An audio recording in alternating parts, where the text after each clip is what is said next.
whether AI would make millions of people unemployed by taking over many jobs that humans have done up to now. Which jobs will survive the AI revolution? But in my opinion, there is a more important question, and it is related to human freedom. The question it is, what is the role of man and human agency in this transformation? Second, how should AI be controlled? And finally, who can monitor it? There are some of the biggest concerns faced by professionals when facing this new technology. The debate is about who should rule AI. By what universal standards it is possible to comment AI? Is there a guarantee that evil forces will not dominate AI? Third, some are adamant that AI will never be smarter than its inventors. They emphasize that the intelligence explosion theory is based on a misunderstanding of intelligence. On the contrary, a significant number of scientists thinks that this issue problem should not be taken as a joke. That is possible for AI to dominate its inventors. Fourth, the next question comes back to freedom. Do humans have to take AI technology into their homes? Is there a right not to use AI technology for human? As you know, today the right not to use the internet is almost non-existent. Fifth, the last question is related to the fact that the path taken by the super industrial countries to achieve AI is no longer open to others, and a new gap will emerge between countries with AI technology and countries without AI technology, the consequences of which will not be positive.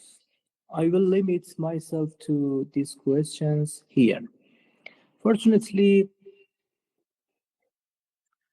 today, European universities, including Austria, are working on the human aspects of AI. Work has also started in Iran, and before I came to Vienna, I was involved in some important studies in Iran.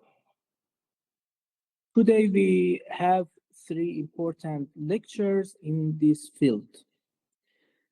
Dr. Abootaleb Safdari, Postdoc researcher, Institute for Philosophy, Bremen University, Germany. Dr. Hassan Bahrami, PhD of Computer Science, University of Technology, Sydney, Australia. Dr. Mohammad Hoseini Moghadam, Assistant Professor of Future Studies, Institute for Social and Cultural Studies in Iran. I should say a special hello to Dr. Hoseini Moghadam because Dr. Hoseini Moghadam was my colleagues, dear colleagues. Hello, Dr. Hoseini Moghadam. Thank you very much for accepting my... Thank you for having me. Thank you very much. Dr. Hoseini Moghadam was my scientific colleague. Thank you. And first of all, I ask Dr. Safdari to start his lecture for 20 minutes. Dr. Safdari, thank you very much for accepting our invitation. Please start your lecture. Thank you. Okay, yeah, thank you very much for your nice opening note, and again, thank you for letting me to have this opportunity to have this talk. Okay, let me just share my screen and then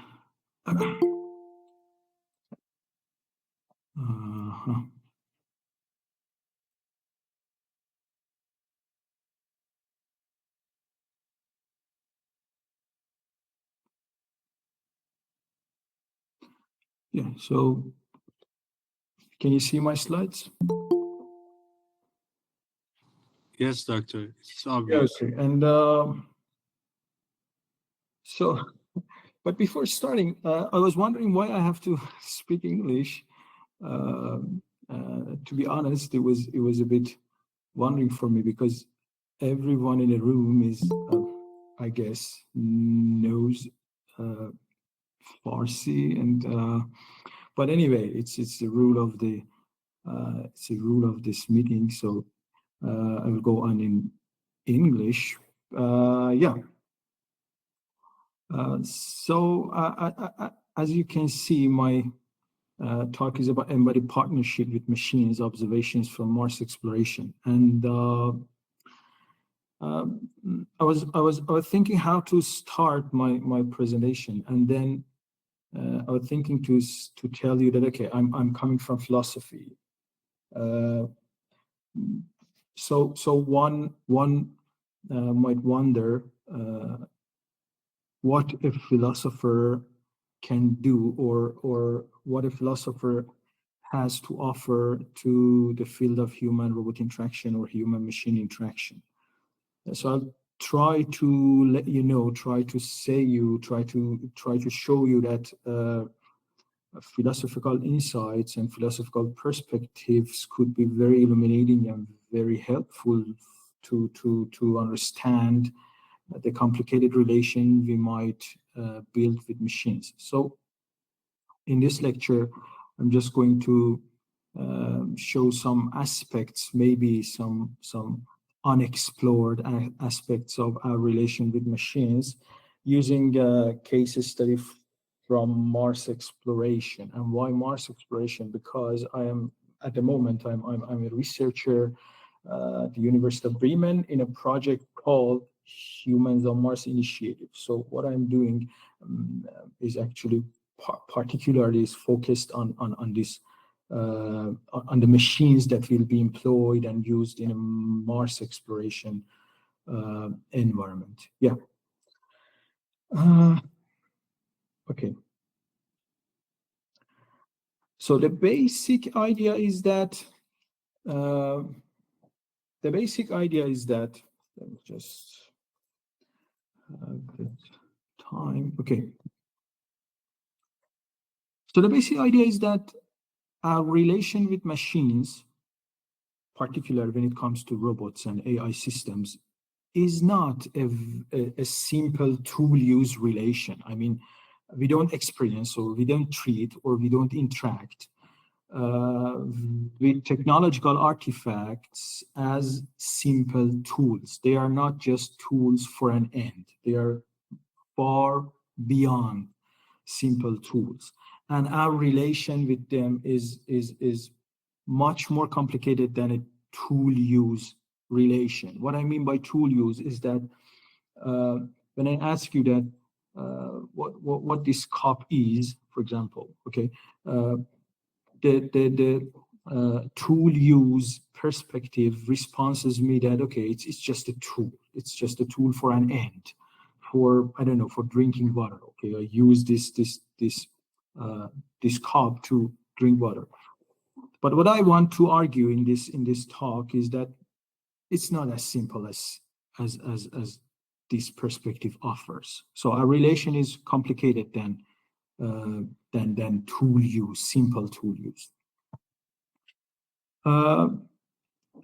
Okay, we don't use, as you may see in my slides, we don't use technological artifacts, we leave them. So it's very, I think, it's very fundamental, it's very important distinction between using tools and leaving tools. We don't use them, we leave them. But what does it mean to leave a tool, to leave a technological artifact? Our relation with, our relation with technology is far beyond the simple tool use for an end, as I mentioned, and as I gave you this example to just make it clear what tool use means. It is also possible to extend the capacities of the lived body by means of artificial extensions, or to put it differently, and perhaps even more strikingly, the lived body extends beyond the limits of the biological body. It doesn't stop at the skin. The classical example is the blind man's cane. So the idea is that it's a basic idea from phenomenology of embodied interaction or phenomenology of embodied cognition. That first, our cognition, our consciousness, our subjectivity is an consciousness. So let's just skip this idea because there's a huge literature here and we can talk about it. But in this talk, I don't want to concentrate on this part. So the basic idea is that our consciousness is, or our subjectivity, let's say, it's better to say that our subjectivity is embodied. It's the first idea. The second idea is that the body, the boundaries of body are negotiable. It means that the boundaries of body are not fixed. They are in constant change. They're in constant trade-off with the world. Or more specifically, or more relevant to my talk, they are in constant dialogue, in constant conversation, in constant negotiation with technological artifacts. It means that, or put it differently, technological artifacts change the boundaries of our body. Means that they extend our body, or yes, my slides are in. You don't see my slides. I mean, can you? So I changed my slide. Do you have my slides or not? Oh, it's not. Have it, but minimize it on your screen. Sorry, is it freezed or I changed my slides? Was it changed for you? Put it on the presenting show. But I've put it. I mean, no, it's in present mode. It's in presentation mode. No, here is out of presentation. Okay, so I think I have to. Okay. Yeah. So do you? Yes, I have it. So now you have to see it. I think I have to. I have it, your PowerPoint. Okay, so yeah. So this is a human technology relation. We don't use technological artifacts, we leave them. Do you see this slide?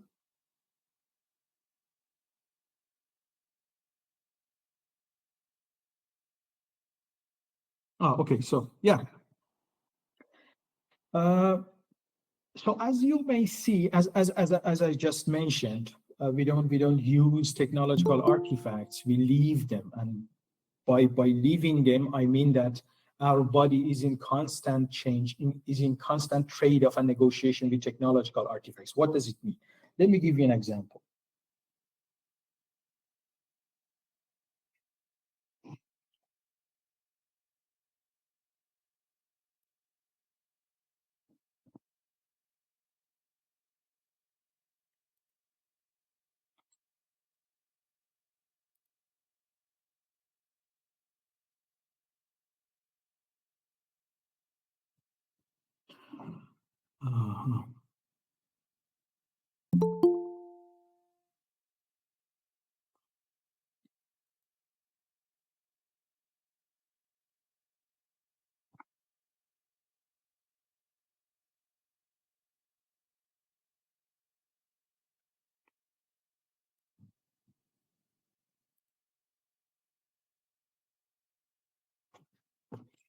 I don't know what happened with my computer. I think it doesn't work. Sorry.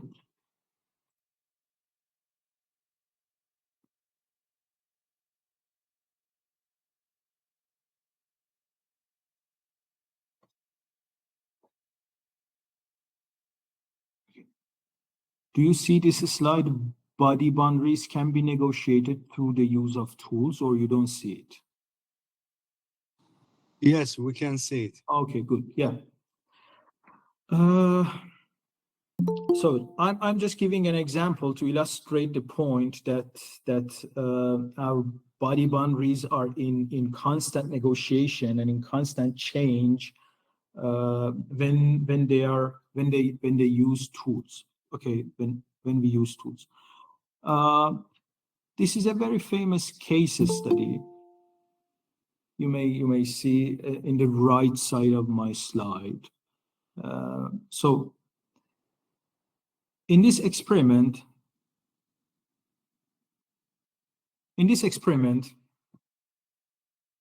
so in the first round of there's a monkey in the experiment. This monkey wants to get a piece of food. Okay, so in the first case, the monkey doesn't use any tool. I mean, the piece of food is quite close to monkey, and so it's reachable to monkey, and so monkey can just get the food using his hand. He doesn't need any tool. So it's the first case. So in the second case, the piece of food is a bit far from the monkey. So now monkey is not able to get the food merely using his hand.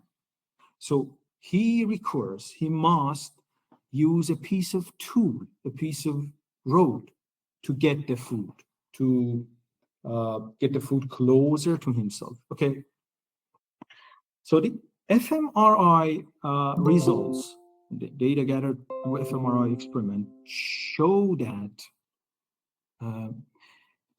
the moment that monkey starts to use the rod, the moment that the monkey starts to use the piece of technological artifact to get the food, okay, if you touch, okay, just imagine it's the road and I'm using this road to get the food.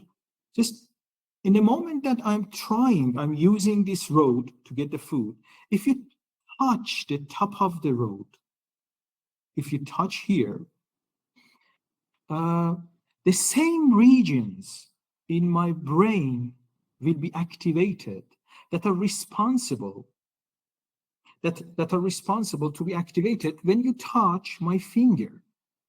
It means that now, in this case that monkey used the road to get the food, the monkey's body doesn't end at this point, at his fingers. Now, the body ends at here. It seems that the body is extended. So, it means that when you use the tools, when you use the technological artifacts, they are incorporated, they are integrated into your body. Now your body doesn't end, doesn't finish in your biological body. It finishes in far more distances. Okay, I think we all have this. We all share the experience when we are driving a car. And when we want to pass through two cars, for example, we don't need to measure our car to make sure whether our car can pass through the two cars or not. We don't need to do this. It seems that now we are integrated in our car. It seems that now our body doesn't finish in our legs or hands, but in the top of the car. Now the car is part of our body. It is what I mean by this changing boundaries of body. I mean, the boundaries of body are not fixed; they are in constant change. And the main reason, the main cause for this changing boundary is interacting with technological artifacts. So this is the second basic idea. So the first one is that our consciousness, our subjectivity is embodied. The first one is that our subjectivity is embodied. And the second one is that our body is in constant negotiation with technological artifacts. So the next step.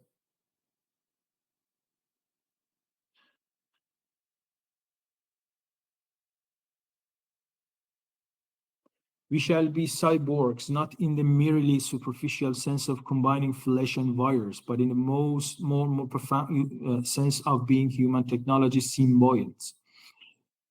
Thinking and reasoning systems whose minds and cells are spread across biological brain and neurobiological circuitry. The mind is just less and less in the head. So it's very striking, very nice expression that clearly shows how we are integrating with our technological artifacts. Okay.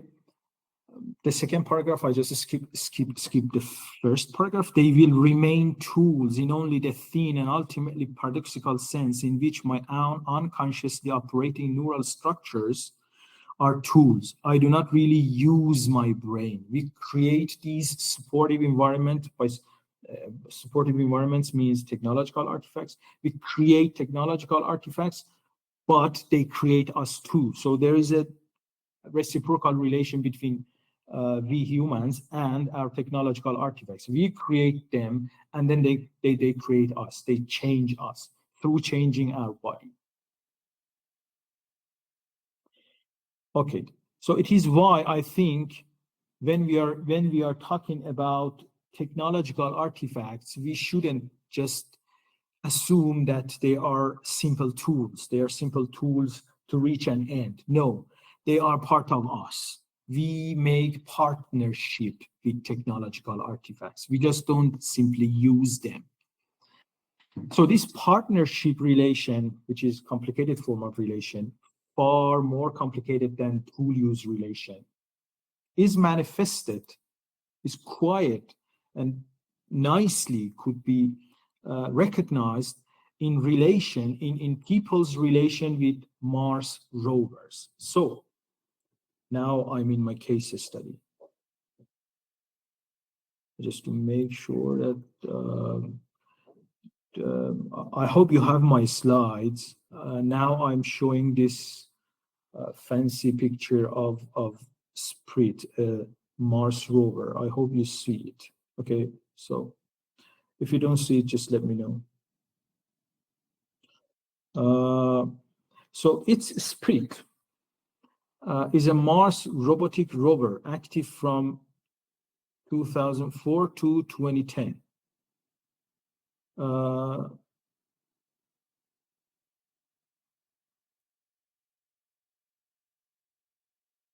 A huge literature have been produced on ethnographical analysis and ethnographical examination of people's relation with these rovers. And these are just two instances, two books that have been published on ethnography or on human experience, on how humans use or control these rovers. So these are two instances of the books that have been published on this topic that I'm going to use them in my presentation. Yeah. So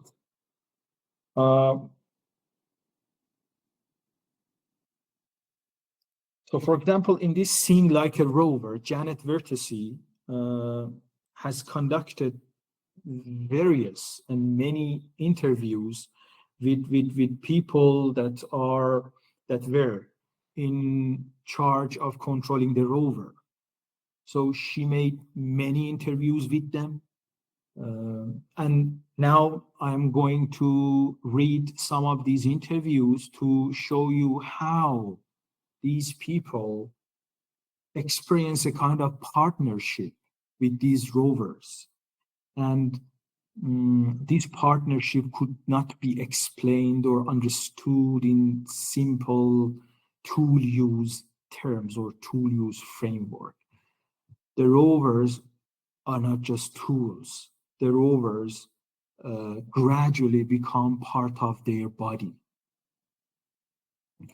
The robots are equipped with onboard artificial intelligence capacities to analyze HazCam images and evaluate whether a rock in its path is too large to drive over. So HazCam is one of the cameras installed on this rover. If it is, the rover can modify its course somewhat to avoid the hazard, overriding the instructions sent by its human operator and driving around the object. As they drive, then, the vehicles must predictably take pictures and analyze them before moving ahead. As Mark, a rover planner, put it. So Mark is one of those guys who were in charge of controlling the rover. So they were in constant relation with the rover, and it is his experience.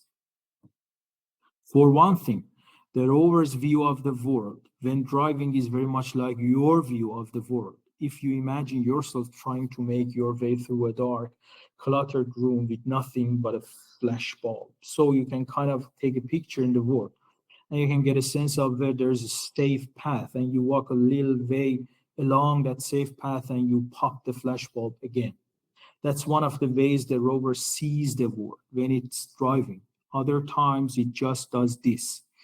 All right, I'm going to just go where you, rover planners, let me. It's very interesting and it's very striking, because the rover planner, when was working with the rover, just said that, okay, I let the rover to lead me, to guide me on the Mars.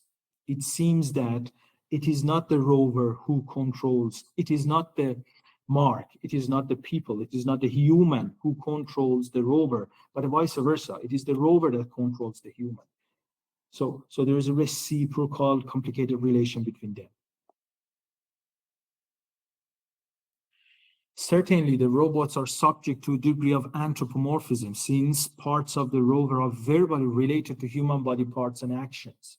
So by anthropomorphism, it means that the people project themselves, project their own abilities onto the robot. Thus, the team is subject to technomorphism, and members take on the robot's body as members take on the robot's body and experiences in their account of their work. So again, there is a reciprocal relation between them. I mean, not only they project, people project their abilities onto the robot, but also now they take the robot's body. The robot projects itself to human body. Countless team members I interviewed explained that their eyes have become hand-cam or nav-cam. Another put it simply, I have frequently tried to put myself in the rover's head and say, what do I know about the world?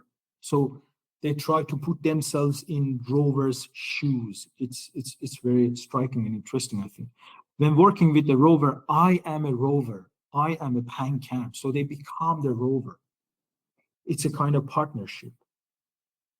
And the last slide. Other stories assume the somatic, even causal association between the robot's experiences on Mars and their own bodies. As a mid-career female scientist recounted, I was working in the garden one day, and all of a sudden, I don't know what's going on with my right wrist. I cannot move it out of nowhere. I get here,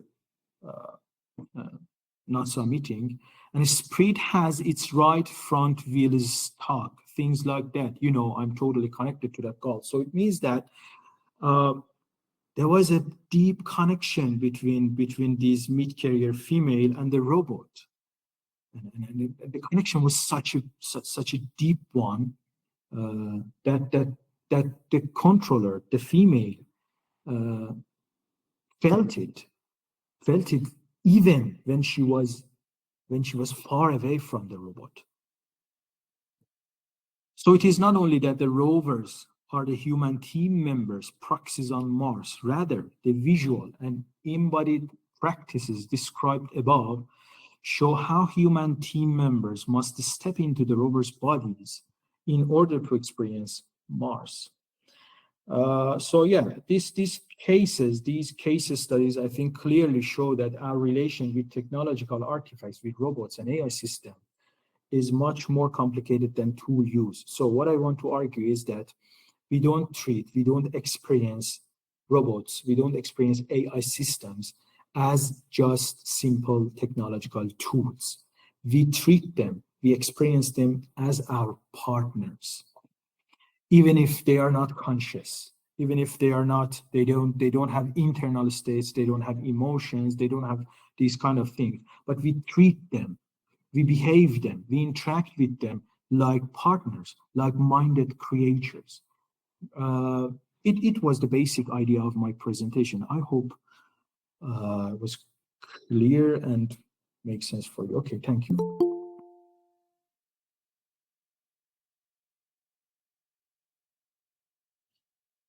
So I don't know how it's been organized, but if there's a question or comment, so. Thank you very much, Dr. Safdari. Your lecture was very interesting, and I would like that you continue. But our time is limited, and thank you because of your observing the time. Is there any question?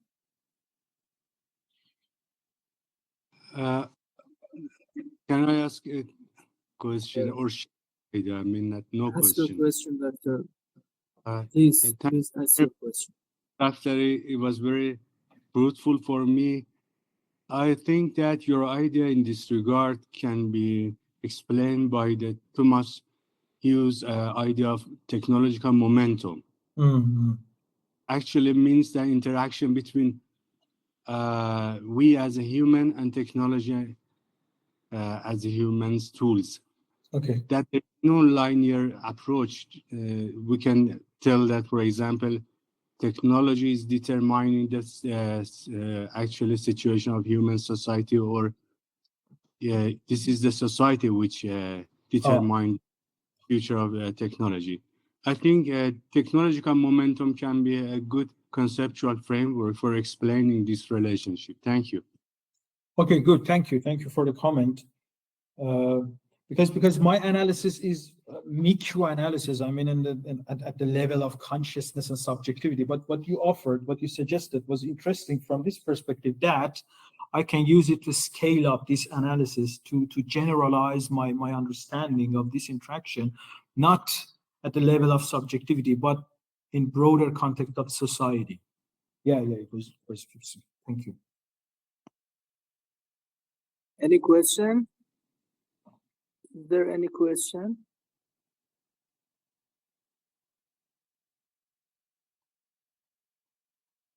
Thank you again, Dr. Safdari. Your lecture is very interesting, very good, and there are lots of new ideas in your lecture. Thank you again for your accepting our invitation. And if there is not any question from Dr. Safdari, I can ask Dr. Hassan Bahrami to start his lecture. Dr. Bahrami? Yes, can you see me? Thank you again. And Dr. Bahrami from University of Technology, Sydney, Australia. His topic is, can AI replace human consciousness? Dr. Bahrami, please start your lecture. 25 thanks. minutes, but I think that there was a question. One of the audience had raised his hand. Yes. Please ask your question. After that, Dr. Bahrami can start. Okay. Please. Okay. Thanks for the great presentation. Before going forward, I want to ask one question. Is about if I understood you correctly, you said using, in a sense, the technology, the effect of the technology can extend our body. They can change the boundary of our bodies. What I understood is right? Yeah, exactly. Okay. Boundaries our body boundaries are not fixed. Okay, are not predefined. They're in constant change. Only if we accept this statement, how they can affect the nature, what we have as a nature. There is no clear cut. I mean, there is no different. There is, from my perspective, from this perspective, there is no clear cut distinction between natural facts and artifacts. Okay. You cannot differentiate them. They are totally integrated and mixed from this perspective. Yeah, there is no clear cut distinction. Okay, thanks. Yeah. Okay. Please, Dr. Bahrami. Okay. I don't know if you can see my slides now.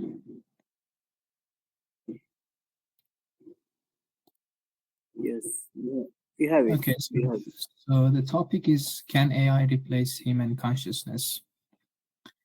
And then, so it's a very controversial topic now, because there are two types of enthusiastic people, that some believe that AI really can replace human consciousness and some no. And then I would like to introduce the mechanism that AI basically works, and how it's gonna to replicate the human consciousness first, and then challenge it by bringing some idea of brilliant people, brilliant mathematicians and scientists, that they actually brought some idea that this AI is not something that we can replace the human consciousness by it. So as a starting slide, so the question that comes up to our mind, that can computer have a mind? And this is the question that many scientists or mathematicians were thinking about it for many years, especially in the 19th and 20th centuries. Finally, a very brilliant, talented computer scientist and mathematician, Alan Turing, invented a type of test that in his test, if a computer or machine can pass this test, it means that it can have a mind and can replace somehow human minds. So the test is designed is like in this way, that we have an integrator, as you can see in the down of the picture, and this integrator or questioner is a human. And we have, and his job is to ask a couple of questions from two responders. One responder is computer, and then another responder is a human. And then his job is to ask both same question, while he doesn't know which one is computer, which one is human. And then by the analyzing the answers that he gets from the computer and responder and comparing them, he needs to figure out which one is human, which one is computer. If he cannot distinguish them, it means that the computer can basically replicate the human behavior, and it was successful. And then we can claim that basically computer has a mind, and it behaves in a way that a human behaves. But if we believe that it's not proven, any kind of computer not so far would be able to pass this test. But if we just accept this fact for this moment, some other people may challenge this fact that, okay, if we accept that computer can think like human, but what about the emotions and feel? We as a human have a feeling. Sometimes we feel pleasure, sometimes we feel pain, sometimes we suffer, sometimes we are very happy. And then how we want to implement this stuff on a computer. And the answer is basically, now this stuff are implemented. We have some emotional robots nowadays. If you had a look on YouTube, so you can find out even the way that they look in their eyes, in their smiles, they have emotion. And then the idea is very simple, but the implementation, of course, is very complicated. So we need to design a system of scores for pleasure and pain for this machine. And then give a positive score to everything that we define it as a pleasure for the machine, and then we define a negative. We give a negative points for anything that we define as a pain for the machine, and then we program the machine in a way that it tries to maximize its pleasure by giving more score, by getting more score, and then minimize its pain by avoiding any kind of pain that we define for it. So in this way, it can also have somehow a kind of understanding of pain and pleasure of just like a human.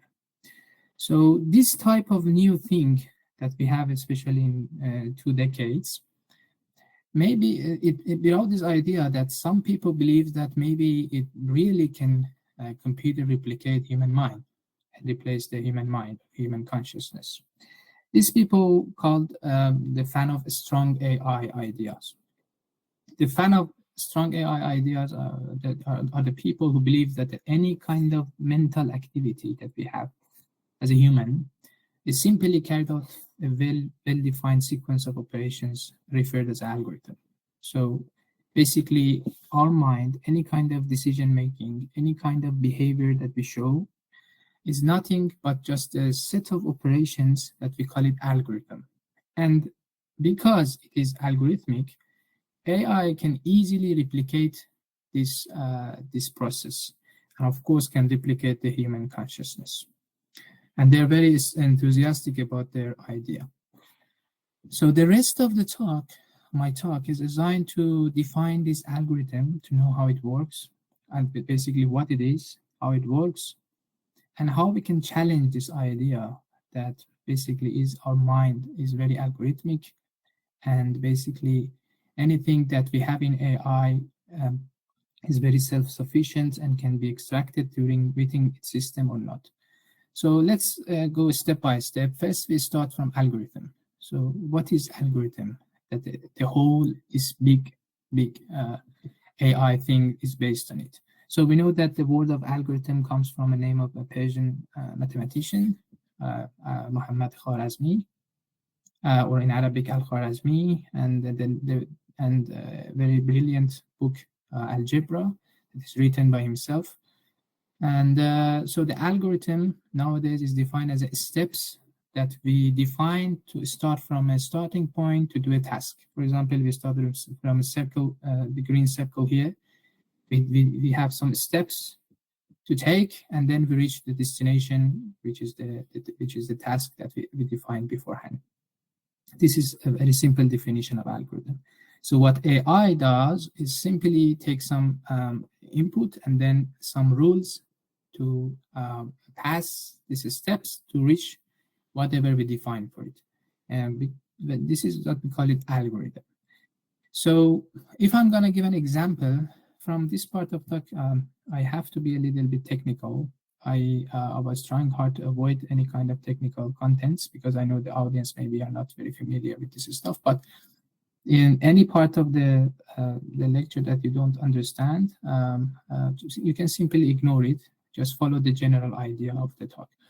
But I have to be a little bit technical and mathematical in this slide just because it's a matter of how AI works. So let's start with a very simple question. That we know that 1 + 1 is equal to 2. It's a very self-evident fact for all of us. But someone might ask why. Why 1 + 1 is equal to 2? It's a very simple, for us, it's a very simple fact, but someone may ask us. This is something that if we can answer this question, we can implement it. We can learn this to any computer or machine. Machine also can understand this. Because if we answer this question in an algorithmic way, step by step, machine also can learn this and replicate it. So for just answering this question that why 1 + 1 is equal to 2, we have to define and know all elements that we have in these equations. We have some numbers that we call it natural numbers. We have a cross sign that we call it addition, and we have equality. Now we define some rules based on these 3 elements that we have, and we prove that why 1 + 1 is equal to, just an example of algorithm, how it works. So we know the natural numbers are numbers that there is a 0 in them, and then for any natural numbers there is a successor. For example, except 0. For example, the successor of 0 is 1. Successor of 1 is 2. Successor of 2 is 3, and so on. Or in other words, we can show the successors as a function like S. So successor 1 is a successor of 0, 2 is a successor of 1, and or 2 is a successor of 0. It's just another kind of name that we chose. And 3 is a successor of 2. So in this way, we define the natural numbers. What about the equality? We can define some properties for equality as well. That, for example, any numbers is equal to itself. If A equal to B, B also should be equal to A.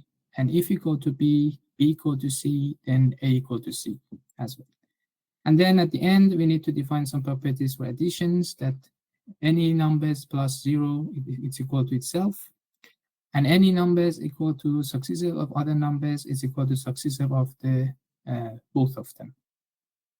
So for example, if A be 1 and B be 2, so A plus successor of 2 is equal to 1 plus 3, which is equal to 4 from the left-hand side. From the right-hand side, we have the successors of A, which is 1, plus B, which is 2. This is successors of 3 is equal to 4. So left and right will be equal. So let's now deal with our equation with these 7 axioms that I'm going to work with this word axiom in the rest of the talk. So we can rewrite this equation as like this. We can use the second axiom. 1 is a successor of 0, and 2, and another one also is a successor of 0. So if I take the 0 here as A, and then the whole successor of 0 as B, and use the 7th axiom, I can rewrite the equation like this: successor of 0 plus successor of 0. And then if I remove the 0, I have this equation: the successor or successor of 0 is equal to 2. So congratulations, we just proved that 1 plus 1 is equal to 2. Why I mentioned this example here is because this is the beginning of a kind of argument that AI is based on it. We can define, according to strong AI ideas, a set of rules and axioms, just like here that we have these 7 rules and axioms, that any kind of truth, any kind of mathematical problem can be solved within the rules and axiom of this system. This is something that a brilliant mathematician, Bertrand Russell and Alfred North Whitehead, in their book Principia Mathematica, was trying to answer, was trying to make a system of mathematics based on some rules and axioms which is self-sufficient, and any kind of mathematical truth can be extracted within this system. And for example, I took one page of their book. After 10 or 20 pages, they prove that 1 plus 1 is equal to 2. This is just an example, just a simple proof of this. For example, you can see a lot of fancy mathematical expressions here. I simplified it in the last slide. But they weren't that successful until another guy, another great mathematician, David Hilbert, came to the scene, and he was completing the project that Bertrand Russell had started. And then we call these people, the Hilbert, Russell, that they were trying to make a mathematical system which was self-sufficient in a way that anything that we want to extract, any kind of truth, fact that we believe in mathematics. There is, for example, 1 plus 1 is equal to 2, 2 times 2 is equal to 4, 2 very fancy equations that we solve every day in our equations can be extracted based on the rules and axioms that we have in this system. We call these people as a formalist mathematicians. They believe that we have nothing but just some forms of mathematics, forms without any contents, without any intuition, that when we put this form in a right way, we can get any content through content that we expect. These people called formalists. But there are some challenges from this part of the talk. I'm going to address these challenges about this formalist, that are these the systems that they made, and they believe that it's self-sufficient is really self-sufficient. That means that it doesn't have any paradox in it or no. So the first challenge is called Russell's paradox. Consider a set of all sets that do not contain themselves as a member. Does this set contain itself? I mean, I'm talking in English, and the lecture also, the slide is in English. You need to think about it a little bit. But if we say, yes, it does, it means that there is a set of, this set contains itself.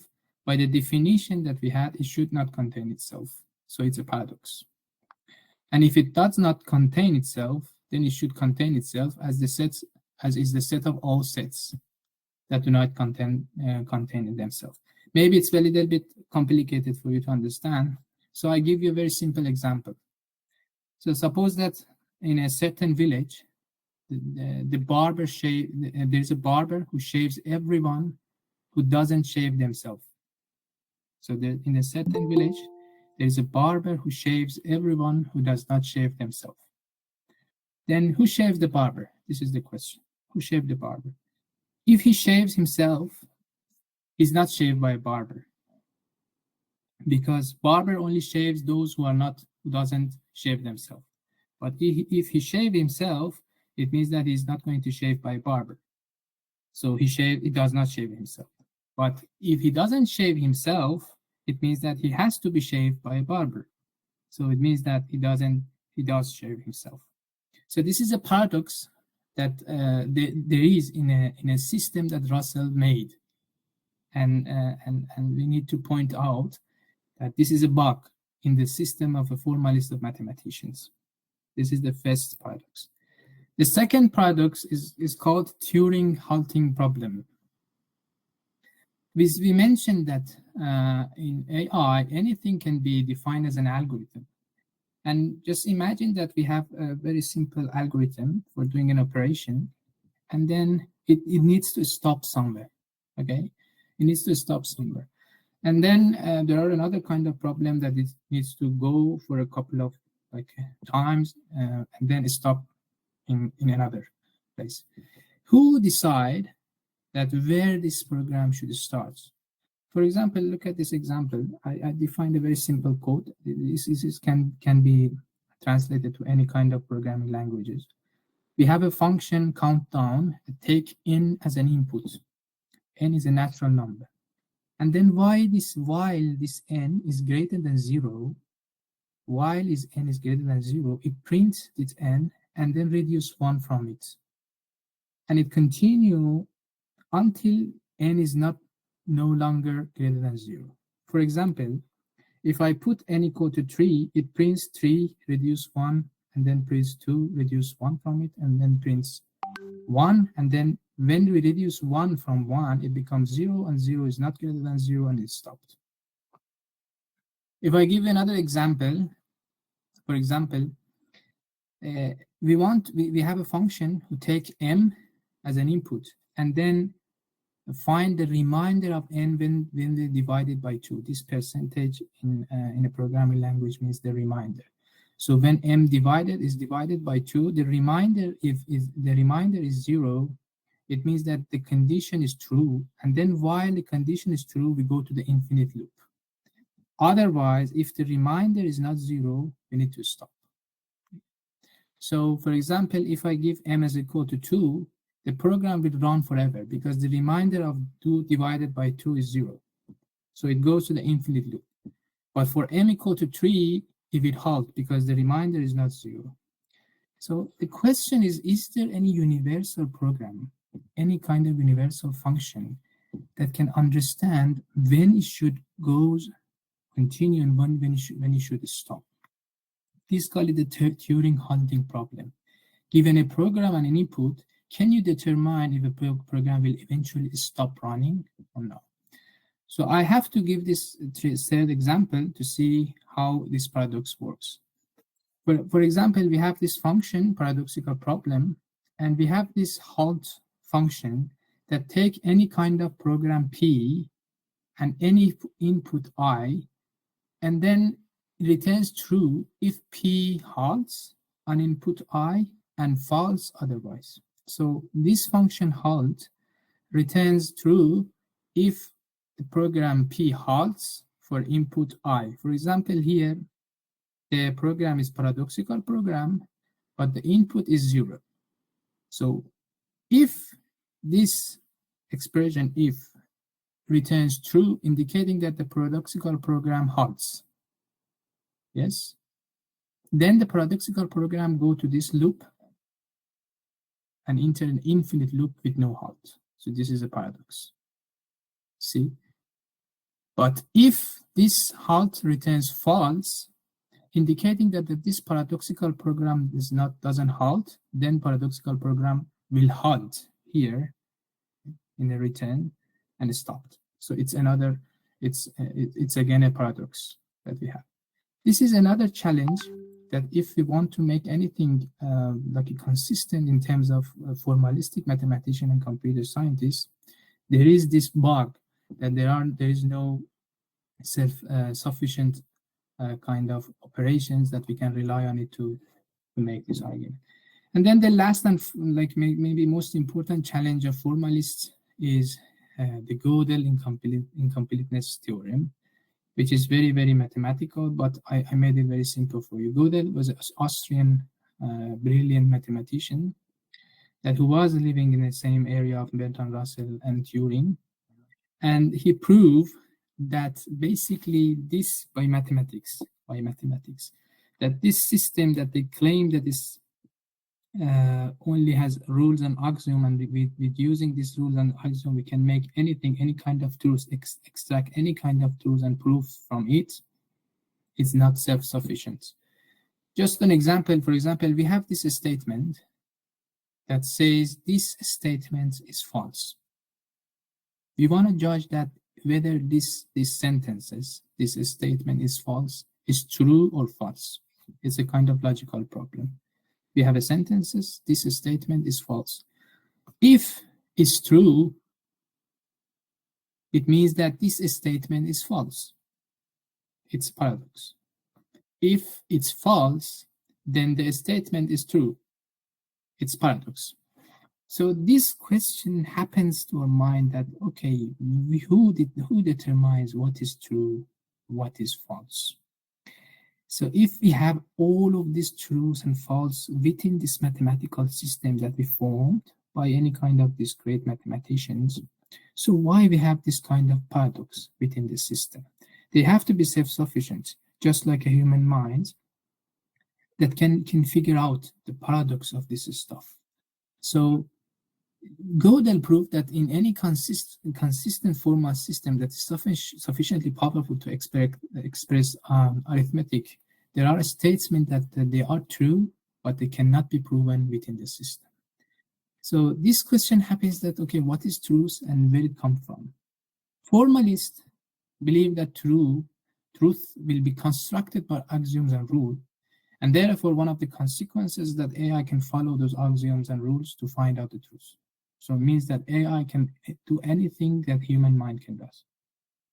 But the other hand, Gödel showed that the truth is coming from the human intuition, that we call it in Persian shuhud, something which is completely independent from any system that we have, which is independently there, that we can get it by intuition, by touch that intuition and get some insight, and then when we form it, when we put it on the paper, we get some output over it, that we prove it as like a true or false.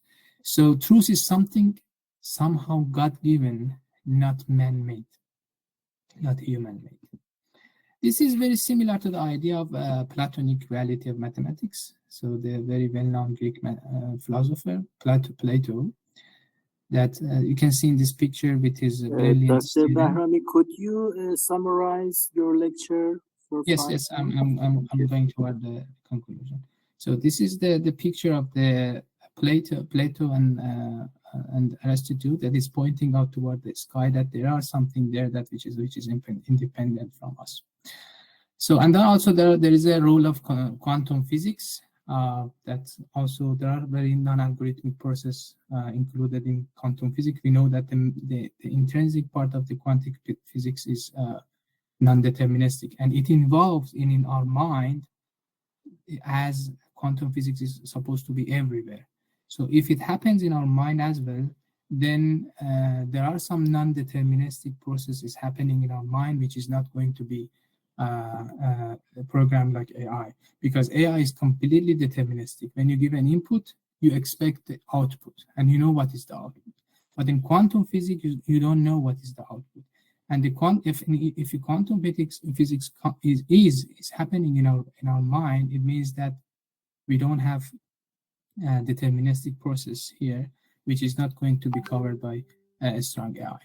And then as a conclusion, I would say that there are strong limitation of AI, that, for example, not in essence of human thoughts, involve non-computable processes that go beyond of the capabilities of the current computational models. Also, we have a Gödel incompleteness theories that formal mathematics is not self-sufficient, and the human mathematicians can see that truth of some statement comes by intuition and insight. And also, we have quantum mechanics that not all the processes in the nature are deterministic. So there are a lot of non-deterministic processes in the nature that they're not programmed by the AI. Also, we have a philosophical implications that challenge the reality of knowledge, whether the truths, mathematical truths, are independent, or really existed independently from human mind, or just coming from the formal mathematics.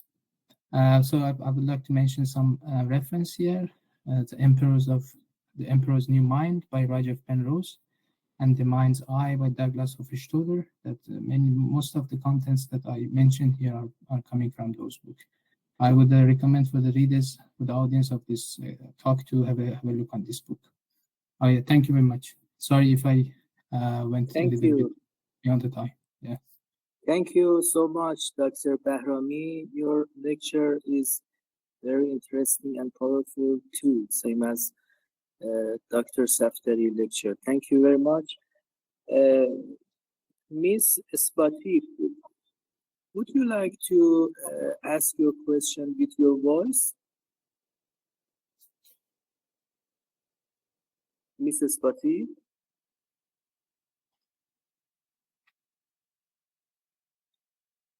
Yes, Dr. Bahrami, Ms. Spati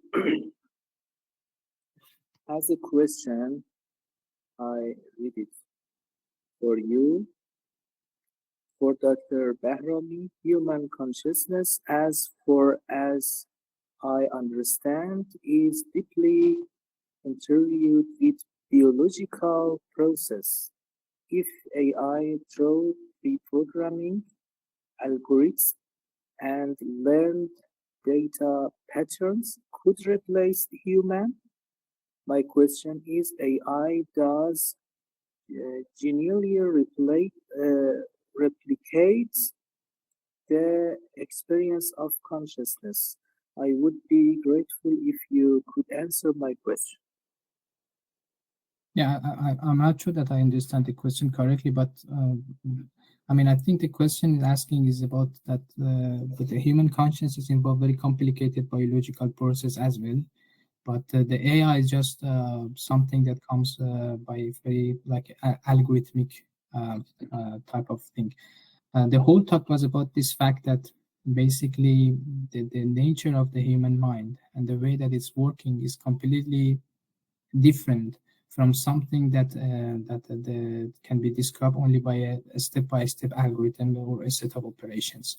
And this involves a very biological, the biological stuff that is in our mind. Because if you go to the nature of this biology, we can reduce the biology to chemistry and reduce the chemistry to physics and reach the quantum physics. And then quantum physics, the nature of the quantum physics is undeterministic.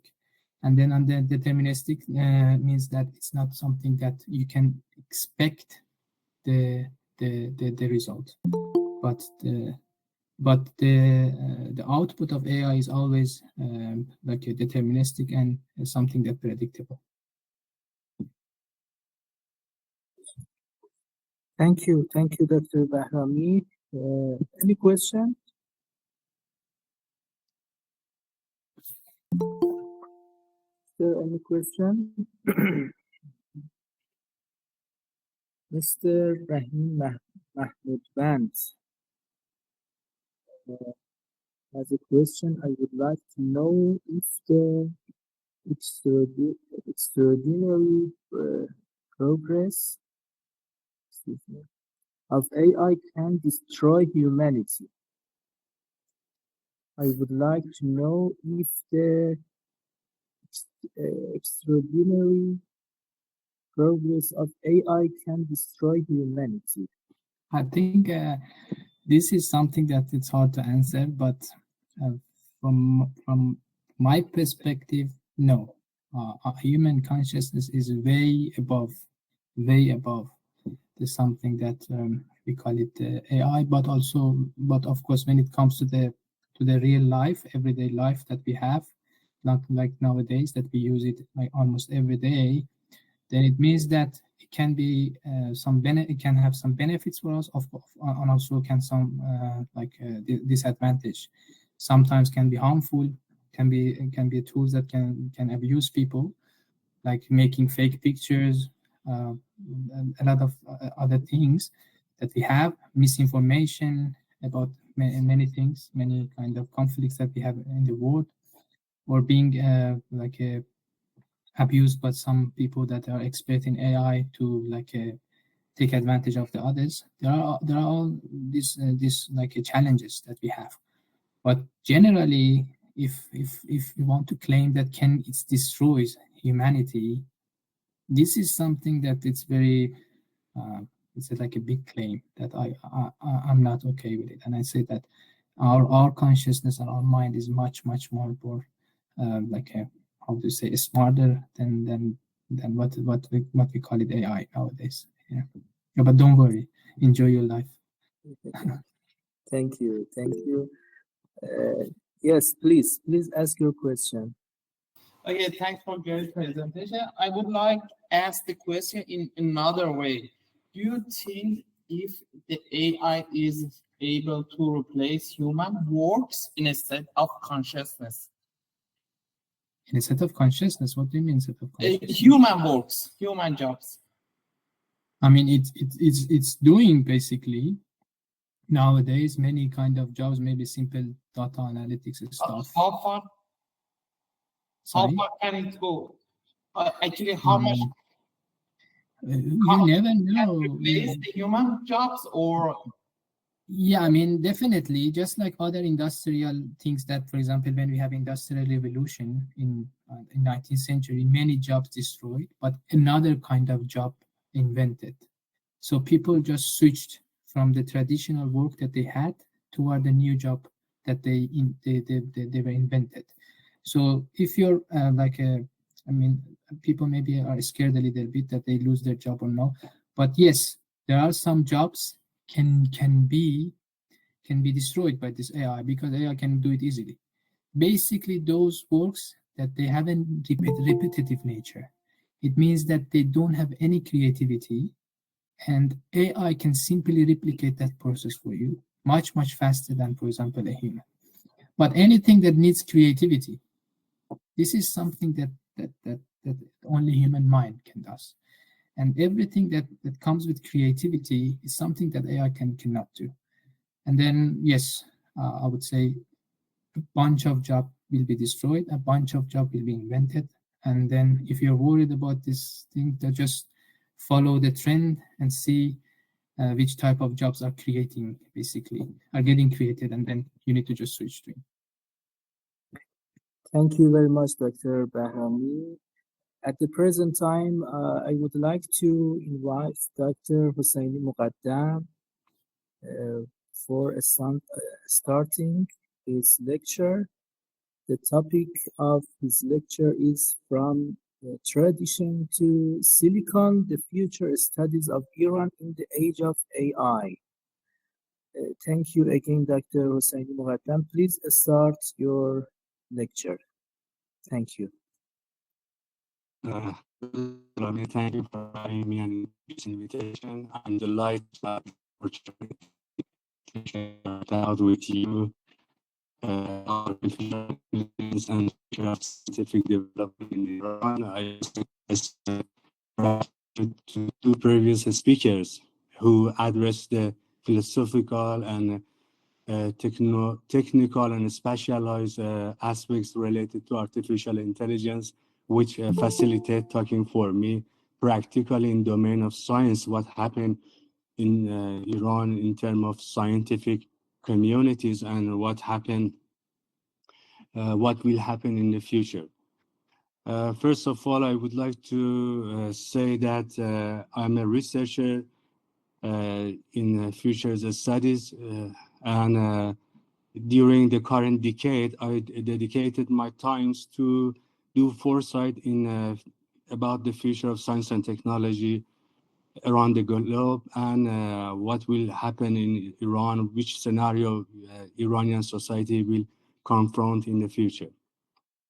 In future studies, one of the main duties for futurists is to observe and do environmental scanning to understanding the current and future change in terms of big signals, wildcard, what will happen in the future.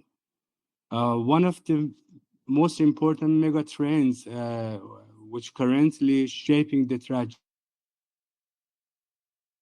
trajectory is the advancement of artificial intelligence. In the light of this, I could define a 5-year research program in my institute, as you mentioned at the beginning of this event, which I focus on doing foresight about the impact of artificial intelligence in higher education and university in Iran.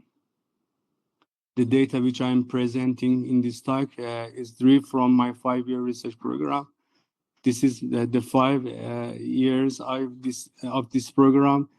During my research program, I made the first to study future of university functions in terms of education, in terms of research, in terms of innovation, and even management, leadership, and decision-making in the university in future, in the light of the artificial intelligence.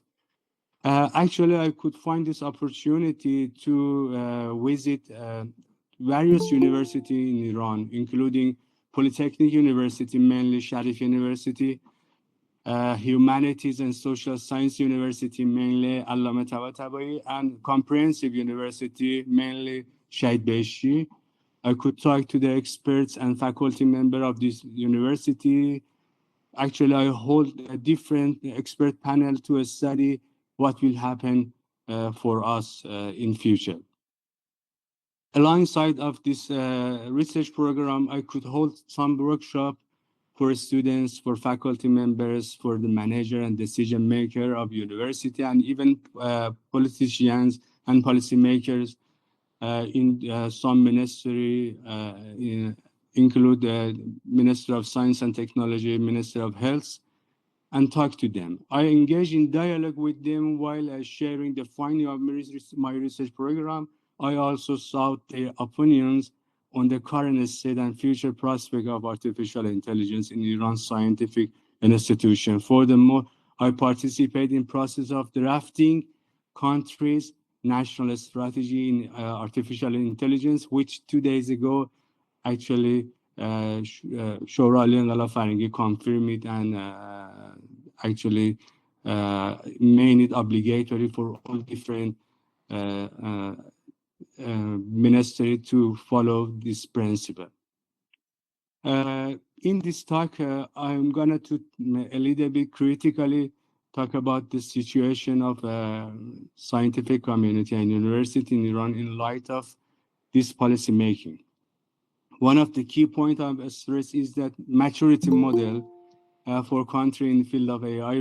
I mean that we can simply adopt the finding of successful countries based on comparative studies and identification of best AI development model and then apply them directly to Iran.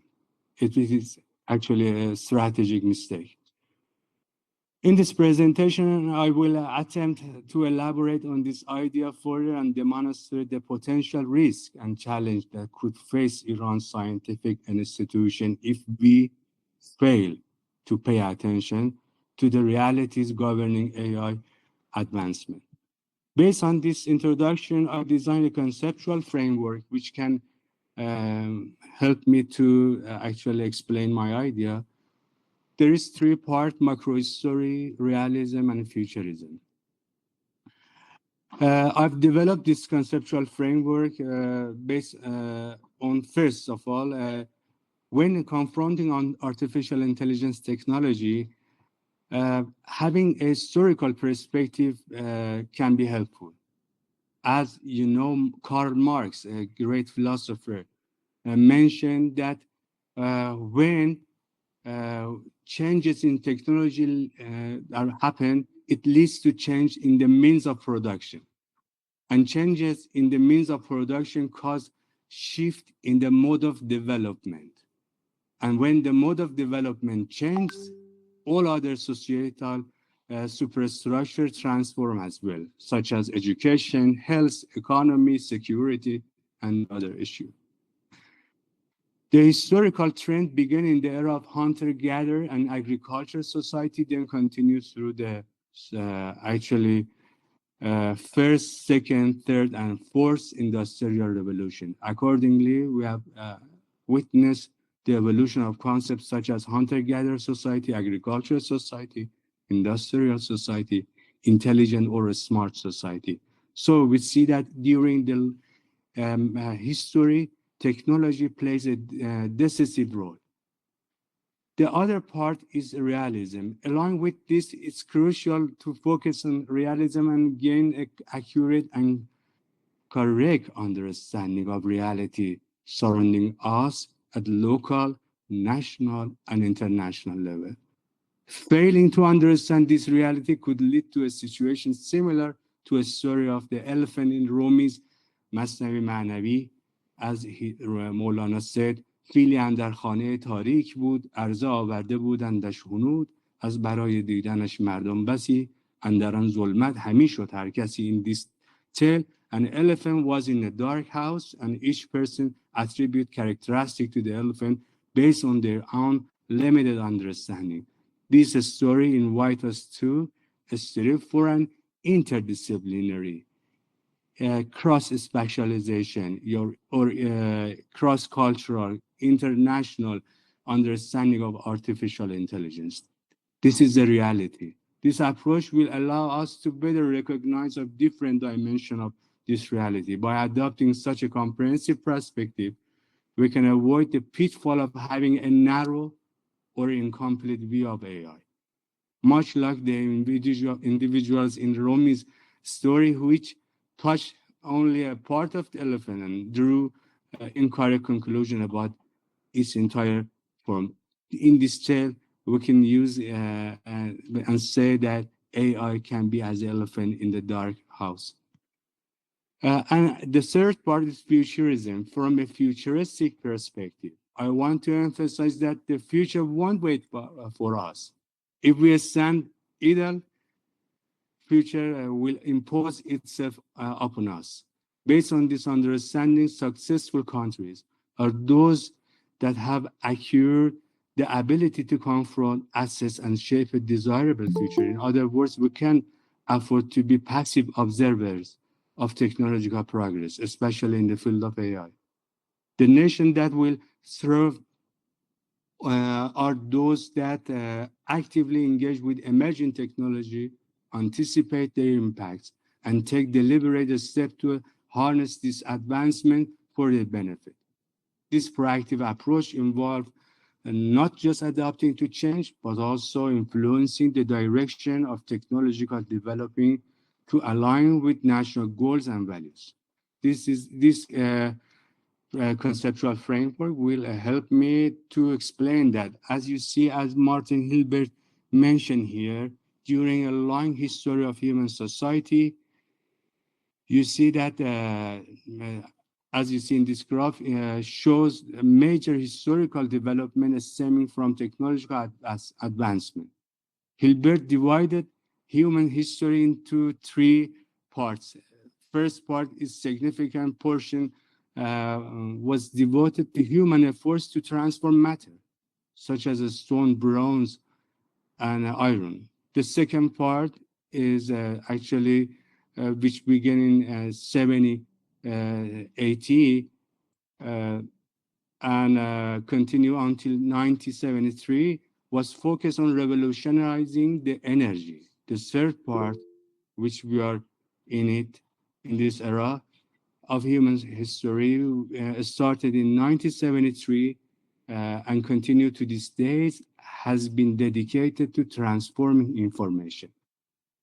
The central idea of this talk, which focused on the transition from tradition to silicon, and to explain this concept, if we succeed in making this transition and historical transformation, we can create better future for our country's science and technology. Otherwise, we might be surprised to find that the scientific institution in Iran is still pursuing its goals and programs based on the first or second industrial revolution, and has essentially failed to grasp the third and fourth industrial revolution.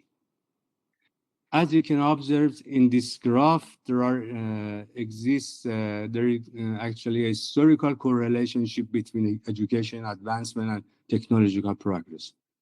In the past, during the transition from an agrarian society to first industrial revolution, the education system experienced a social pain due to its failure to recognize the pace of technological progress. And however, on the cusp of digital revolution, we witness university taking a pioneer stance in in relation to a technological advancement. The reason for this is that education has not only become cognizant of the an acceleration of technological progress, but has also been advancing several steps ahead of it.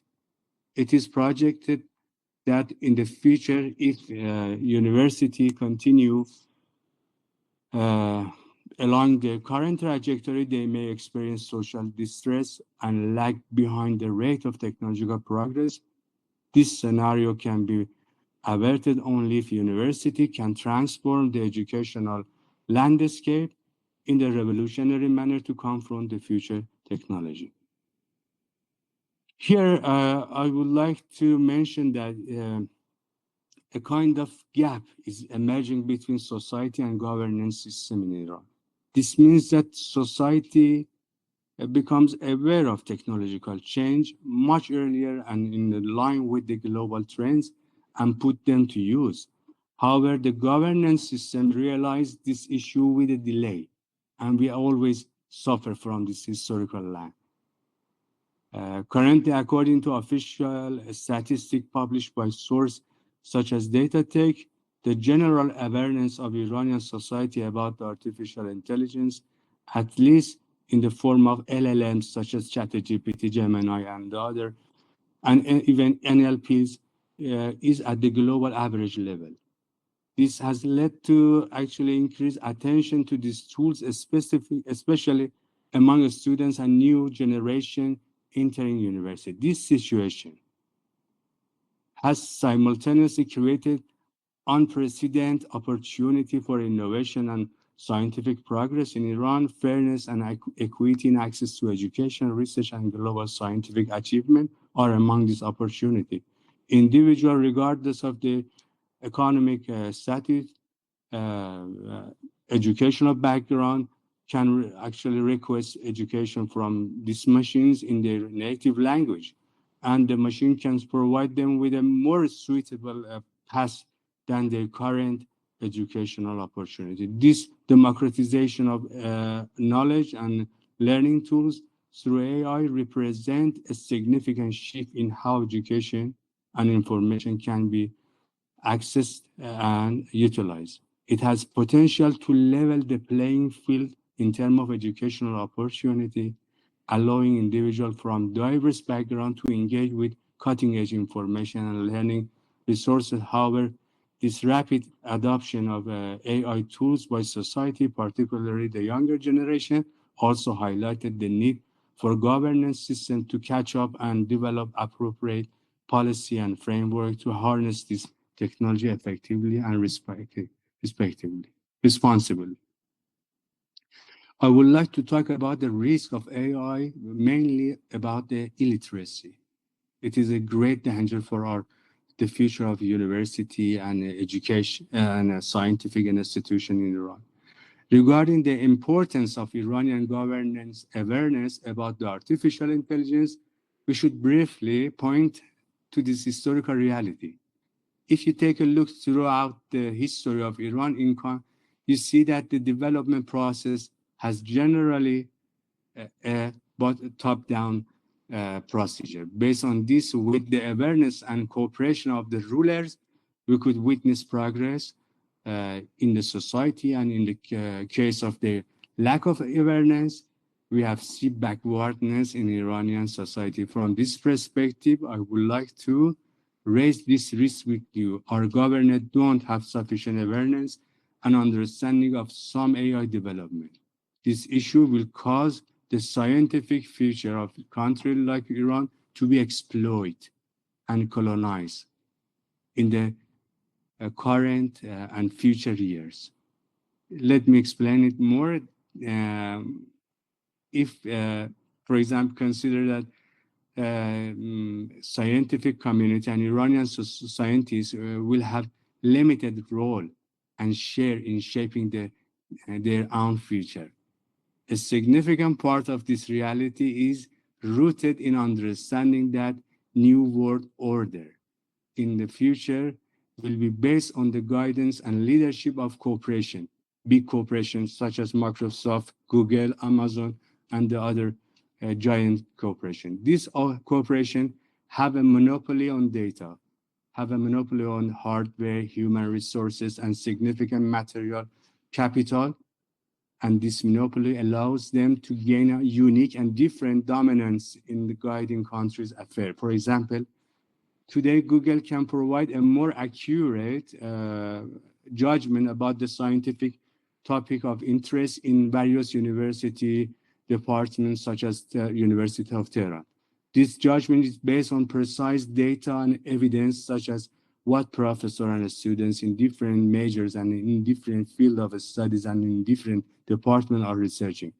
Google can provide this data in form of information dashboard with a few lines of code and pressing just key button, enter button. And meanwhile, if we ask the University of Tehran managers to provide this report, it may take several days or even months to receive the answer. This scenario illustrated the power imbalance between large tech corporation and traditional institutions, highlighting the need for countries like Iran to develop their own technological capability and data infrastructure. It also underscores the importance of digital sovereignty and the ability to manage and utilize national data resources effectively. The challenge for countries like Iran is not just to catch up technology, but also to develop strategies to allow them participate meaningfully in shaping of future of AI and its application, rather than being passive consumers of technology developed elsewhere. As you maybe see in this graph, let me talk about the dominance of the global giant. The GPU is the main hardware for accelerating the AI usage in the corporation, in the countries. In this graph, the GPU HSAT is one of the most crucial and determinative hardware component. As I told, you can observe in this graph a form of monopoly has emerged based on the position of this hardware correlating with actually dominance of the leading artificial intelligence companies. The other slide shows a great brain drain in the benefit of the corporation. You see in this graph that the AI professors depart in US university to technological companies in university. Take a note that in 2004, no professor left the university. But in 2018, 41 professors left the top 10 university in the US to cooperation and corporations such as Google, Amazon, Microsoft, and the other cooperation in field of AI. And even if in a neural information processing system conferences, which you know that our main actually platform to present the knowledgeable idea in terms of artificial intelligence. These conferences are more important than some scientific journals for the experts in the AI field. As you see, the top, one of the top actually cited papers in this events are belong to Google. And in this slide, as you see that, I'm gonna to talk about the new world order based on cooperation based order. This statistic analyzing the impact of companies on AI research based on publication. You see top 10 total citation of universities from in the left side and top 10 total citation for cooperation. You see that Google could capture more than 70,000 citation for its paper. Here in the left side, you see Berkeley University just received more than 50,000 citation. These are signals of change in the future. In addition to the international development described in the context of the New World Order based on corporate governance, we must also consider the national context. The lack of appropriate policy making and planning in the country's scientific institution to deal with artificial intelligence has led to dysfunctioning in scientific establishment. To clarify this issue, it's necessary to point out that the most reputable universities worldwide have established regulation to determine how students and professors should use generative AI. This legislation, while clarifying matter, also enable the management of potential misuse of Gen AI. However, the absence of such procedures in Iran higher education system and university allows students to easily bypass class assignment, educational tasks, and research requirement. An important reason for this situation may be that current students find the educational content, course syllabus, and the current functioning of the country's university meaningless. Unfortunately, in contrast, they place more trust in the output and result of generative AI. This trust is such an extent that they gradually lose their ability for critical and creativity thinking in the educational system of Iran. They will lose it. They just insist on the machine. In this final point, I want to discuss before presenting recommendation that concept of envisioning future. Dr. Moghadam, could you summarize your lecture in 3 minutes? I have just one next slide. 3 minutes, thank you. To put it simply, a strategist would say, tell me where you want to go, and I will tell you, and I will tell you how to get there. Based on this, we need to determine what destination and future Iran's scientific academic community aims to reach in its encounter with artificial intelligence. This envisioning cannot be limited to a small group of policymakers down in a prescriptive manner behind the closed door in an institution like Ministry of Science and Ministry of Health. Instead, it should be an intersubjective vision with the participation of all stakeholders in the scientific community. This concept can be better explained based on the value chain in science.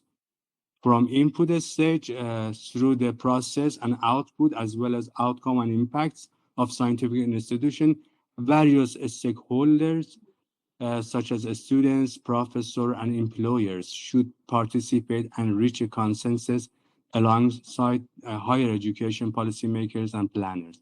They need to agree on how to integrate artificial intelligence into educational and research programs. By involving all stakeholders in this visioning processing, Iran can develop a more robust, relevant, and widely accepted strategy for integrating AI into its academic and research environment. This approach can help ensure that implementation of AI in higher education aligns with the need and expectation of all involved parties, potentially leading to more effective and sustainable outcomes. At the end, I would like in this conclusion to present several recommendations that can help improve the encounter between the scientific institution in Iran and artificial intelligence. Number one, realistic planning based on the capabilities and capacities of scientific institution in Iran should be developed to achieve desired future for scientific process in the light of artificial intelligence. Number two, as mentioned before, artificial intelligence is fundamentally an interdisciplinary and international field. Access to hardware, equipment, software, specialist databases, data center has become international in nature, and this should be taken into account when developing scientific progress strategies based on artificial intelligence. Number three, investment in developing the necessary infrastructure in Iran achieve global artificial intelligence standards in university and attain competitiveness is essential. Number four, it is crucial to pay attention to ethical consideration and human values in way that ensure humans are in the loop and it is realized in contrast to AI in the loop. And the final slide here is understanding the maturity model of intelligization in Iran. As you can observe in this graph, to achieve intelligization in Iran's scientific institution, we need to first understand informatization. This involves comprehending how we can utilize the information at our disposal to improve decision-making. Subsequently, we need to digitalize this available information to expedite and facilitate its processing and analysis. In the final step, we must consider how to enhance the productivity and quality of educational and research services in the university and scientific institution in Iran through the intelligization of the process of examining and analyzing the obtained information. Therefore, if we fail to progress through this maturity model, venturing into the domain of intelligization and artificial intelligence could prove to be fruitful, ineffective, and potentially hazardous. Thank you for hearing. If you have any question. Thank you, Dr. Hoseini Moghadam. Your presentation was very interesting and exact and very useful. Thank you. Thank you very much. Any question?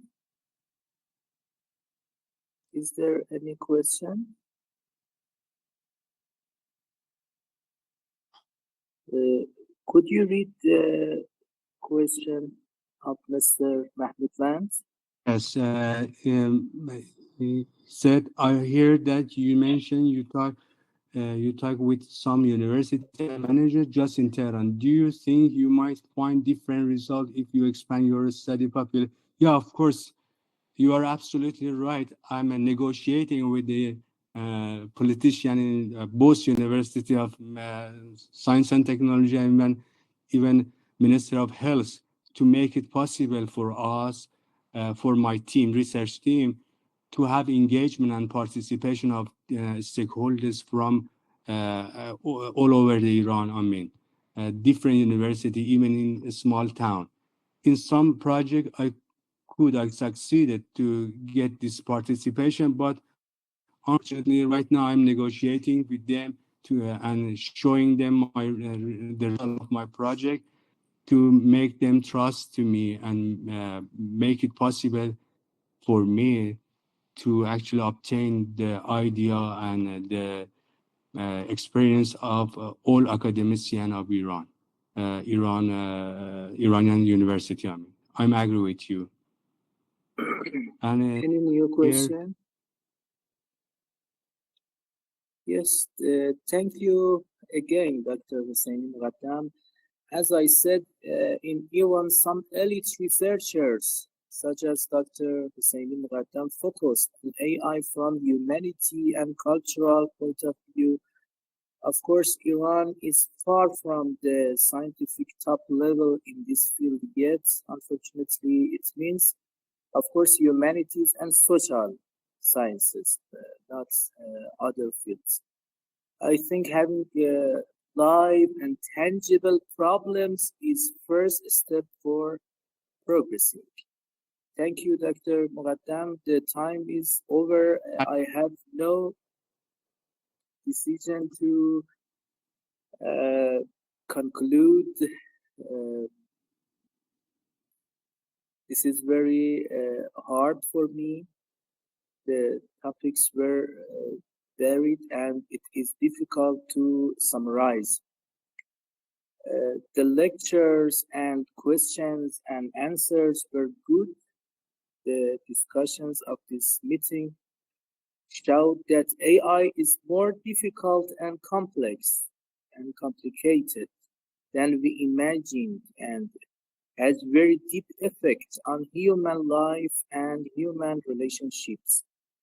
AI can expand human freedom, justice, and well-being, and also AI can limit freedom and fairness and treats human security and security of planet. Of course, I think the globe society could have control AI eventually, relatively, of course. No, absolutely. The discussion in our meeting were realistic and mentioned some super important worries about AI. I would like to thank again all those who participated in this meeting and the three professors who presented to us today. I hope we can continue this discussion with your presence in the next meeting. Have a nice day. Thank you again. Bye.